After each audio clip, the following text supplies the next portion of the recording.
Hello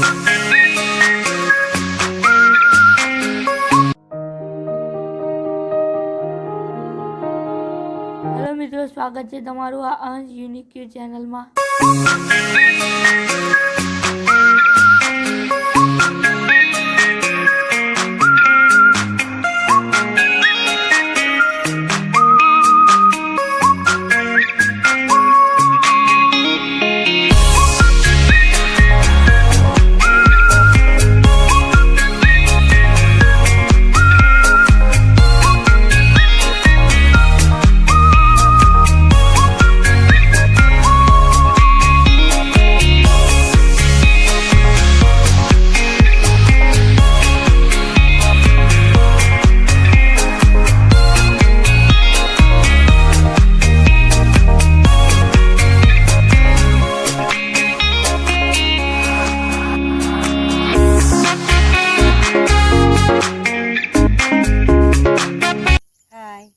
આપણે આજે આવ્યા છીએ ચોપડવાવ ડેમ ઉપર અને ત્યાંનું જે સૌંદર્ય છે એ સૌંદર્ય તમે જોશો એટલે તમને બહુ જ ગમશે.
લગભગ 2 કિલોમીટરના અંતરે આ ડેમ આવેલો છે.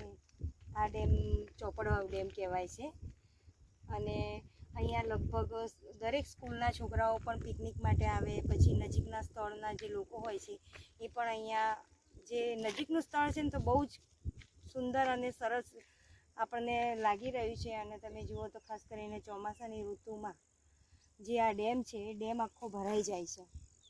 તમે જોઈ લો એટલો સરસ સુંદર લાગી રહ્યો છે. અને જે આ ડેમની આજુબાજુનો જે વિસ્તાર છે ત્યાં તમને એકદમ લીલુંછમ વાતાવરણ જોવા મળશે. ક્યાંય તમને એવું નહીં લાગે, બધું આજુબાજુનું બધું વાતાવરણ તમને લીલુંછમ અને ચારે બાજુ એકદમ વનરાઈઓથી ભરેલું લાગશે. અને આ ડેમમાં ચોમાસામાં તો પાણી ઓવરફ્લો થઈ જાય છે. હાલ જો કે પાણી થોડું ઓછું છે, જ્યારે વધારે પાણી આવે છે, વધારે વરસાદ થાય ત્યારે આ ડેમ લગભગ ભરાઈ જાય ને ઓવરફ્લો થાય.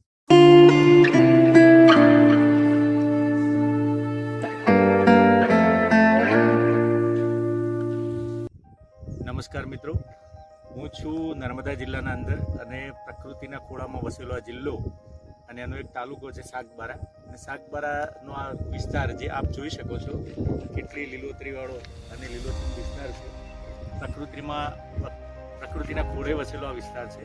અહીંયા આ ચેક ડેમ છે, ચોપડવાવ ડેમ, અને ત્યાં આગળ જો આપ પાણી પણ જોઈ શકો છો. પણ વરસાદ ઓછો છે અત્યારે, વરસાદ વધુ આવશે એટલે આ પાણી અહીંયા સુધી લગભગ આવી જાય છે અને ઓવરફ્લો પણ આ ડેમ થાય છે.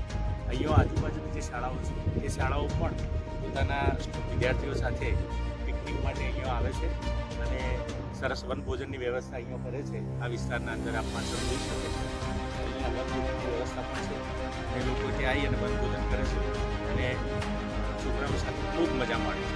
તો આ વિસ્તાર ખરેખર પ્રકૃતિના ખોળામાં વસેલું એક અમૂલ્ય જે પ્રકૃતિનું જે રત્ન છે એવું પાણી અને લીલોછમ વિસ્તાર કુદરતે આ વિસ્તારને ભેટ આપ્યો છે. તો આપ સર્વે પણ અહીંયા આવી અને આ બહુ જ મજા માણી શકો છો. તો આપને પણ અહીંયા પધારવા માટે સર્વે લોકોની અપીલ કરું છું કે આપ પણ પધારો, જેથી કરીને આવા વિસ્તારોના જે વિસ્તારો છે ડેવલપ થાય અને લોકો, આજુબાજુના લોકો પણ એના અંદર સહભાગી બને એવી આશા રાખું છું.